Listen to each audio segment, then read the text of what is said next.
Luxury SUVs have become a staple of premium car makers' lineups, with at least one from every major player, and each accounting for a healthy chunk of its manufacturer's global profits.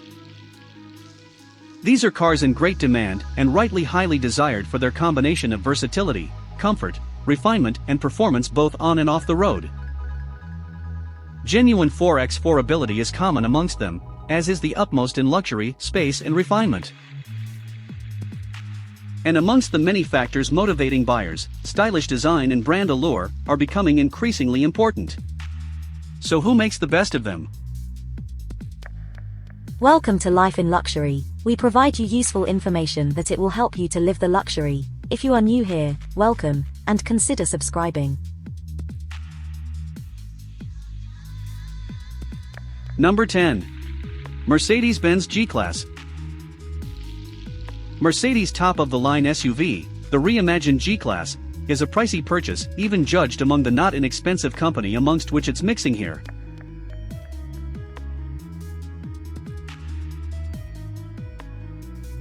And yet for its boxily enigmatic design appeal, its uncompromising off-road ability, and its new and improved credentials as a luxury conveyance, you could easily decide that a near £100,000 sum would be worth paying.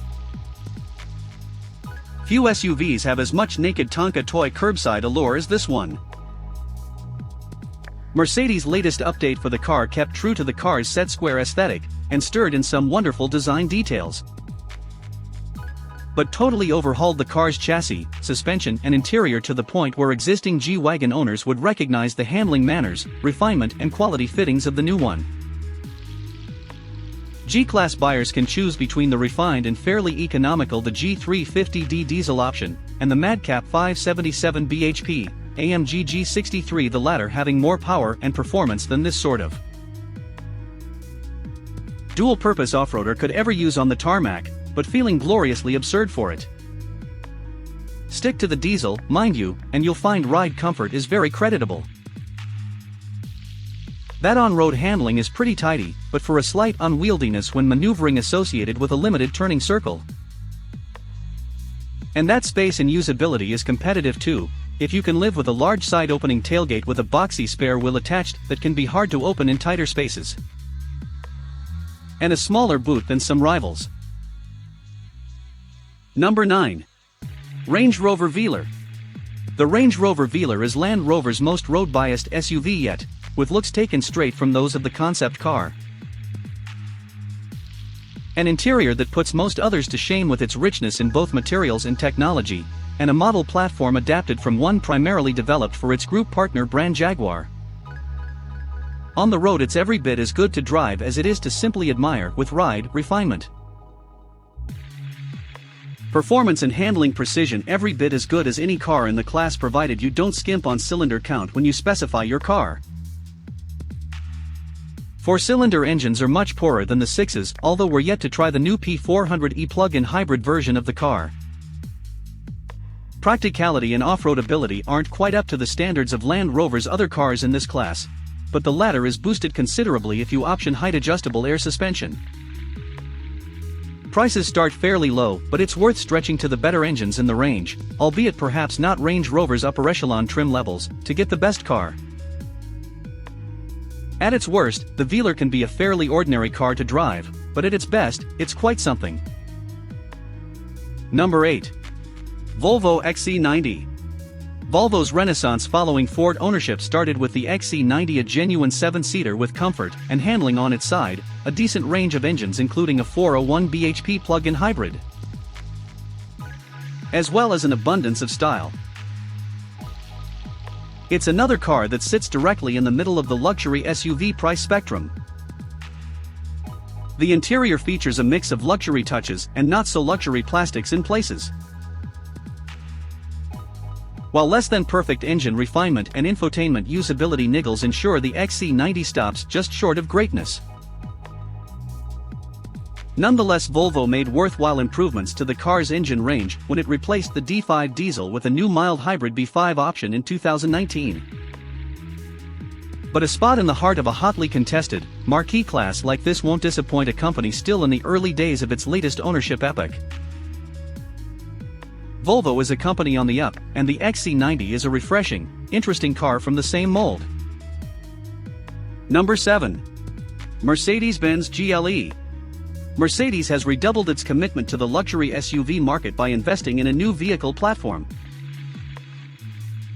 and by making the first model to use it, the fourth-generation GLE, a bit of a technological pioneer. Having grown in size considerably compared with the old GLE, the new one has a more rigid mixed metal body structure too. It offers considerably more space for second and third row passengers than its predecessor.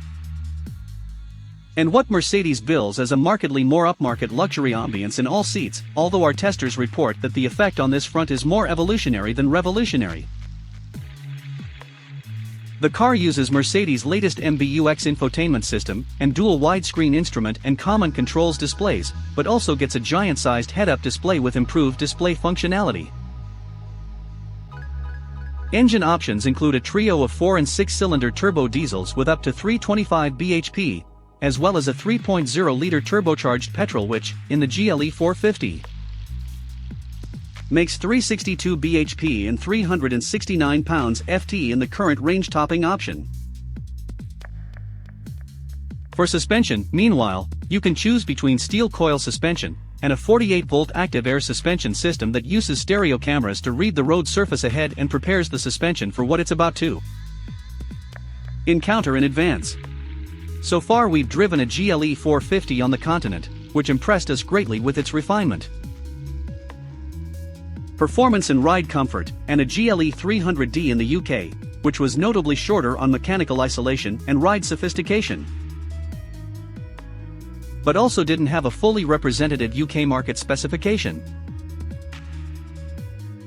The GLE 350D diesel plug-in hybrid promises to be a popular high-end fleet option thanks to its low emissions and impressive electric-only range. Number 6. BMW X5. The fourth generation of Munich's full-sized luxury 4x4 signals a maturing and broadening of the X5's character definition, but not a wholesale change of it. 20 years ago, when BMW revolutionized and revitalized this part of the luxury car market with the original X5, it hit on a powerfully appealing concept. That of the sporting SUV with as much space, versatility and 4x4 capability as many needed, but not enough to dull its dynamic edge. Today, the G05 generation X5 still represents that notional positioning.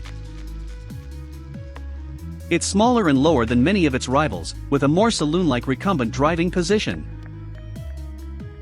It has a richer and more expensively finished cabin than its predecessor, so gives away little on luxury ambience, and has a sizable boot. But it's the X5's driving experience that's still most likely to bond you with the car, particularly if a large 4x4 is the car you need, but not the one you necessarily want. Pacey steering, good body control, well-balanced grip levels and fairly crisp and incisive handling response make this handle as much like a family estate car as an SUV, while strong, smooth and refined engines provide all the performance you're likely to want. Other SUVs offer more material richness still, as well as more space, comfort and 4x4 capability. And that's to say nothing of the X5's styling which, thanks to that oversized kidney grille, has attracted some high-profile criticism. Still, for keen drivers, the X5 will always deserve close consideration, and, thanks to the impressive 45e plug-in hybrid version, for tax-savvy fleet drivers likewise. Number 5. Audi Q7. The Q7 is a desirable, polished SUV with a real aura of accomplishment. Huge inside, with high-quality materials and a very high level of refinement and mechanical isolation. It may be the embodiment of everything you want in a modern upmarket family car, particularly if you consider cars like this the modern manifestation of luxury in automotive form. The downsides? In typical Audi fashion, the Q7 feels quite remote to drive, handles in grippy and effective but uninvolving fashion, and is a little short on the charisma that other cars in this class have in abundance. Then again, there's always the related 592 bhp RSQ8, which addresses that character shortage pretty directly. The regular Q7 is certainly potent and efficient though, and improves over the previous model standards in every way. The car had an important facelift in 2019 which upgraded the interior with the infotainment kit you'll find in other big autos. With pricing that's quite competitive and on-road performance free of many of the usual SUV compromises, it's little wonder that the big Audi remains so popular. Number 4. Porsche Cayenne. The car that saved Porsche entered its third model generation in 2018 and, in doing so, eased out its VW Group platform buddy, the Audi Q7, for a place at the sharp end of this class ranking. The latest Cayenne isn't quite the driver's car we've all come to know, and that many of us came to begrudgingly respect after taking so powerfully against what the car seemed to represent in its first iteration back in 2002. Because Porsche is still Porsche, it still makes the very best sports cars in the world, thanks in no small part to a business that's now built on the commercial bedrock of luxury SUVs. The Cayenne in its current form is plainly a car that's content to leave the sports car impressions to its little sibling the Macan, and instead to play the high-quality luxury SUV with greater focus than any of its forebears have. It's still delivering driver appeal that's distinguishing, if not quite outstanding. The Cayenne's interior is one of breathtaking quality, its ride refinement gives away almost nothing to the most comfortable in the class, and its performance is as strong as ever. Backed by a range of engines that may no longer include a diesel, but that does include an impressive pair of plug-in hybrids, a turbo V6 and a turbo V8 petrol. There's now even the more rakish Cayenne Coupe, should the regular Cayenne somehow not seem desirable or special enough. Number 3. Land Rover Discovery. The second podium for Land Rover in the luxury SUV segment is delivered by a car whose character differs starkly from that of the car above, but maybe all the more appealing to you for its relative lack of machismo, the 5th generation Land Rover Discovery. It's a car of controversial but rugged styling, with off-road ability that few in the class could beat, and with a brief to provide functional, understated, comfortable luxury and versatility on the road, and that succeeds at that task with likable ease. 7 usable seats are inside, and when you're driving you'll have a great time because this is as comfortable a cruiser as many traditional saloon-shaped luxury cars. With such size and weight though, comes considerable thirst, so the Discovery is not a cheap car to run. The engine range isn't as fulsome as that of the Range Rover Sport, including as it does 4 and 6 cylinder diesel options, and a 4-cylinder petrol but no plug-in hybrids or V8s. The Discovery isn't fast nor particularly dynamic in its handling. In our view however, a big 4x4 needn't be, or do, much more than this in order to earn its place in your esteem and your affections, and the Discovery certainly does the latter. Number 2. Audi e-tron Quattro. The pace of development of the luxury electric car is something to behold right now. 5 years ago, an all-electric option would barely have threatened to get to the top of this list. But today the inherent qualities of electrified propulsion are really being brought to bear by the very best luxury EVs on the market. And there can be no doubt that the Audi e-tron Quattro is one of them. This Audi isn't our pick of premium EVs in a broader sense, and when we group tested it against its nearest electric rivals in 2019 it didn't dominate, nor even win. But if you want luxury, perceived quality, comfort and refinement from a big SUV in 2020, the e-tron simply demands to be considered. And just so, frankly, whether you intended to buy an electric car or not. Although little bigger than a Q5, it offers the interior passenger space of a Q7 and the quiet, responsive, urgent performance to beat either of them. It's handsome too, with Audi's special EV visual dressing enriching its familiar and restrained styling recipe to agreeable effect. But it's the car's ride isolation and general noise suppression that impress most, factors which make it, in some ways, more comparable with a Rolls-Royce Phantom on the move than a typical big 4x4. Real-world range is something a drawback. Audi claims just under 250 miles for the car in 55 badge derivative form, but it works out at more like 200 to 220 miles in mixed real-world use, which isn't much for an EV of this price, and isn't likely to be enough to make a great many owners and drivers entirely comfortable on longer journeys. Audi also offers a shorter range, less powered version, the e-tron 50, for which is claimed a usable range of about 180 to 200 miles, the slightly sleeker-looking e-tron Sportback, and the range-topping e-tron S, which stops only just short of 500 horsepower and offers clever asymmetrical torque vectoring to boot. If not for that limited range and a slight lack of SUV-typical off-road ability and utility value, it would have been hard to deny this car top spot in this chart. Number 1. Range Rover Sport. An increasing number of Range Rover branded derivatives have turned what used to be one car into a family of Land Rover models. But the Range Rover Sport might be the most important car in that new family, as well as the most broadly talented and capable. It's one of the most versatile upmarket SUVs on the market, and lives up to the word luxury like few others. It's not quite as large or as spacious as its bigger sibling and isn't the lightest car of its kind, but the Range Rover Sport more than makes up for it with its remarkable breadth of talent. That one car can offer such a complete catalog of abilities is remarkable, and among them is outstanding off-road ability, and real on-road handling dynamism and driver appeal for car of this size. First-rate cabin richness, refinement and luxury ambience also come as standard. With Land Rover's latest dual-screen infotainment system having been fitted to the car as part of a midlife facelift.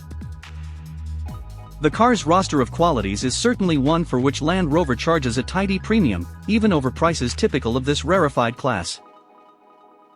Although Land Rover softens the blow for some with the Range Rover Sport's mid-range P400e plug-in hybrid powertrain, which should bring down costs of ownership significantly for fleet drivers. Land Rover's latest 6-cylinder Ingenium petrol and diesel engines have swollen the car's powertrain armory more widely of late, and there are now D250, D300 and D350 mild hybrid diesel options, in addition to the 3 previously existing petrol or petrol-electric choices. The curb weight necessary to provide the Range Rover Sport's off-road ability does dull its performance and fuel efficiency compared with rivals. While rolling refinement can be adversely affected if you choose the biggest of Land Rover's optional alloy wheels. But there's still plenty of outright pace, richness and audible theater on offer in the supercharged V8 models.